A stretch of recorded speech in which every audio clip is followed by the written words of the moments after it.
Hello! In today's Archaeoscoop, my top 3 headlines are as follows. Headline number 1 actually comes from Belgium, where the dangers, the ongoing dangers of the First World War were really highlighted on Wednesday when 2 Belgian workmen were killed by unexploded ordnance being disturbed on a building site. The figures, as we understand them, are that more than 1 billion shells were fired during the First World War, and as many as 30% didn't actually explode. So it seems slightly bizarre and rather grimly tragic that 100 years after the First World War, people are actually still being killed by it. Now, bizarrely, there actually is quite a market for unexploded First World War ordnance. People will actually go to farms, especially in northern France, just after the ploughing season, and they'll actually collect this stuff, which has been disturbed, brought up to the surface through ploughing.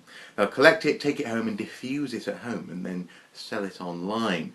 Needless to say, this is dangerous and really rather stupid, actually, because often these shells, they don't fetch much more than £30. I'm talking about one that you can put in a bag, for example, and yet obviously you may well kill yourself while trying to diffuse it.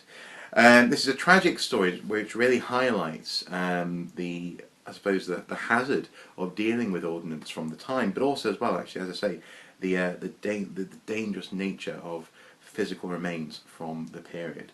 So that's story number 1, recent victims of the First World War. Story number 2 comes from Auckland Castle in County Durham, not too far actually from Binchester, the place where we visited last summer, and David Petts showed us round.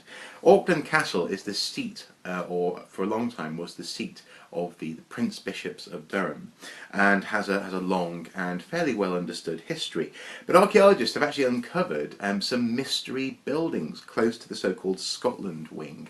The so-called Scotland Wing is called that because it's where Scottish prisoners were held when the Border Reivers would come and raid in the county. But anyway, what they found actually is confusing them ever so slightly, because they found some fairly fine rubble, stone facing and building material, and also a layer of burning. But these two different events are not connected. They're actually quite far apart in time. One being Georgian, by the look of it, actually, possibly improvements to the wing, to the part of the castle in Georgian times. What's interesting though about this project is that this find rather, is that it's part of a larger project to bring Bishop Auckland Castle to the fore. So really invest in the area, and also as well actually to invest in looking after this fascinating and important monument.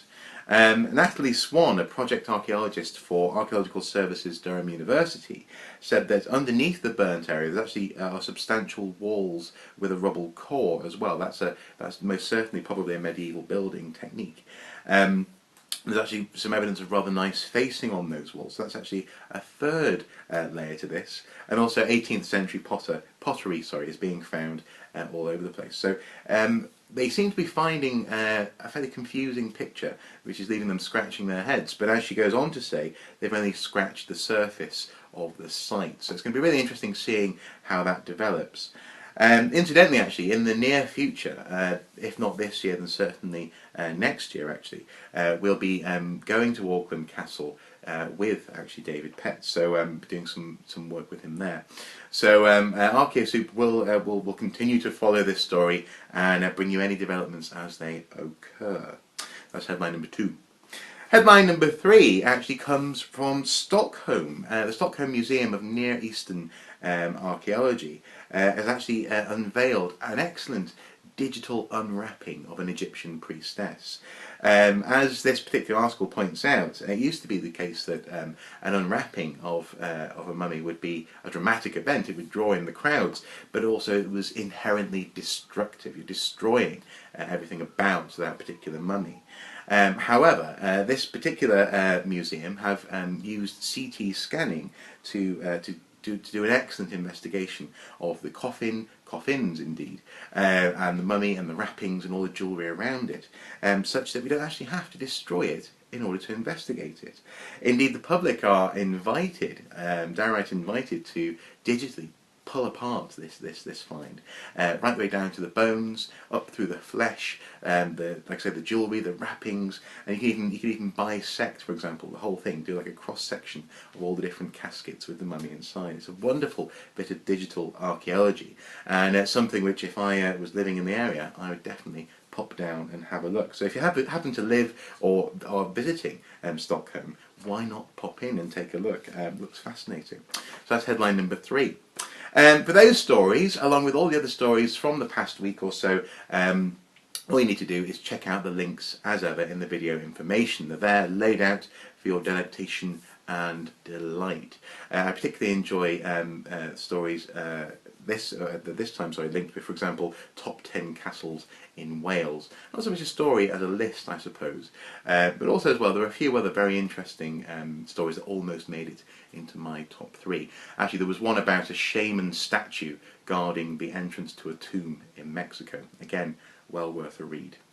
So there you have it. That is the Archaeoscoop for this week. This week has also, again, been a very busy week here at Archaeoscoop Towers. Today, we finally started actually recording information here in Wallsend for the local HER office. This morning's session went very well, and in about 40 minutes, the second session will be beginning. So I'm going to edit this, upload it, and by the time you're watching it, I'll be out and about again doing archaeology with Burnside College. Anyway, as ever, have a great time reading those stories. Do have a wonderful weekend, and until next time, take care. Bye bye.